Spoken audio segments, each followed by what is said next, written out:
Hello and welcome to StreamStories. I am Hiba Usman and I'm so excited to have you here today. Sit back, relax, and let your imagination run wild as we dive into our story.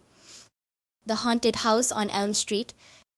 In a quiet suburban neighborhood, there was an old, dilapidated house that everyone avoided. The locals called it the Haunted House on Elm Street. Rumor had it that the house was cursed and strange occurrences plagued anyone who dared to step inside. One Halloween night, a group of adventurous friends decided to explore the house and uncover its secrets. Max, Sarah, Leo, and Emma gathered their courage and set off towards the old house, armed with flashlights and a sense of excitement. As they approached the house, the air grew colder, and an eerie silence enveloped them. The front door creaked open, revealing a dark, musty interior. The friends hesitated for a moment, then stepped inside. The floorboards creaked under their weight and the walls seemed to close in around them. Max led the way, his flashlight casting long shadows on the walls. They explored room after room, finding old furniture covered in dust and cobwebs.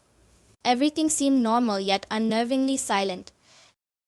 Suddenly, Emma felt a cold hand brush against her arm. She gasped and turned around, but there was no one there. Her friends laughed it off, teasing her about being scared, but as they moved deeper into the house, strange things began to happen. Leo's flashlight flickered and then went out, leaving him in complete darkness. He fumbled with the batteries, but the flashlight refused to turn on.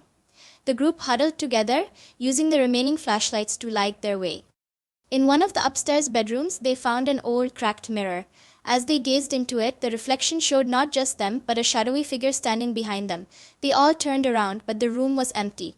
Panic set in, and they decided it was time to leave. As they hurried down the stairs, they heard footsteps behind them. They ran faster, the footsteps growing louder and closer.